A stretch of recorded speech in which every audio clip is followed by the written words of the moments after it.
السلام علیکم ناظرین، آپ دیکھتے ہیں ہم سوشل ایشوز کے حوالے سے بات کرتے ہیں اور بہت سے سوسائٹی کے جو ایشوز ہیں ان کو ڈسکس کیا جاتا ہے۔ آج بھی معاشرے کی ایک ایسی بیٹی میرے ساتھ موجود ہے جو اپنے مسائل کی وجہ سے پریشان ہے، تو آئیے ان کے مسائل جانتے ہیں، آخر ان کے مسائل ہیں کیا۔ السلام علیکم۔ وعلیکم السلام۔ اچھا، مجھے بتائیے گا کیا مسئلے مسائل ہیں جن کی وجہ سے آپ پریشان ہیں اور آپ کی زندگی بہت الجھنوں میں پڑی ہے؟ زندگی بہت زیادہ ذلت ترین ہوئی پڑی ہے اور بہت سے یعنی کہ ہیں لوگ جن کا میں نے قرض ادا کرنا ہے۔ میں ایک سید گھرانے سے تعلق رکھتی ہوں لیکن قرض میں ڈوبی ہوئی ہوں، اور جن کے میں نے قرض دینے ہیں وہ طرح طرح کے غلط مطالبے کرتے ہیں میرے ساتھ کہ ہمارا قرض دو۔ میں کہاں سے دوں ان کو؟ میں بہت پریشان ہوں۔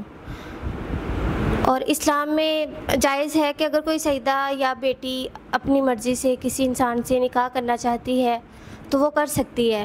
اس لیے مجھے کسی ایسے مرد کی تلاش ہے، ایسے انسان کی جو میری عزت کرے، میرا قرض ادا کرے اور مجھے خوشحال زندگی بسر کرنے کے لیے میرا ساتھ دے۔ مین کہ آپ یہ چاہتی ہیں کہ آپ جو ذلت بھری یہ جو زندگی گزار رہی ہیں آپ اس سے چھٹکارا چاہتی ہیں؟ جی بالکل۔ تو آپ کیا ریکوائرڈ کرتی ہیں کوئی ایسا انسان جو آپ کو تحفظ دیتا ہے، تمام تر معاملات دیکھتا ہے؟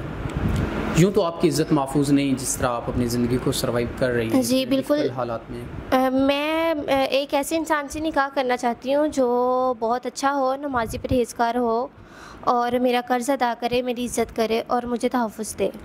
آپ کا مقصد یہ ہے کہ آپ تحفظ چاہتی ہیں ایک ایسے انسان کی صورت میں جو آپ کا محافظ بنے، آپ کو اچھے طریقے سے ڈیل کرے، آپ کے معاملات زندگی دیکھے اور آپ کو اس ظالم معاشرے سے بچائے اور آپ کی عزت کا محافظ بنے۔ جی بالکل۔ ناظرین، بہن نے واضح طور پہ بتا دیا جو مسئلے مسائل یا جو ان کے معاملات ہیں ان کے حوالے سے، تو ہمیں بحیثیت مسلمان پاکستانی ان ایسی بہنوں کو تحفظ دینا چاہیے اور ان کی عزت کا محافظ بننا چاہیے۔ تو اسی کے ساتھ اپنے میزبان نواب احمد کو دیجیے گا اجازت۔ خدا حافظ۔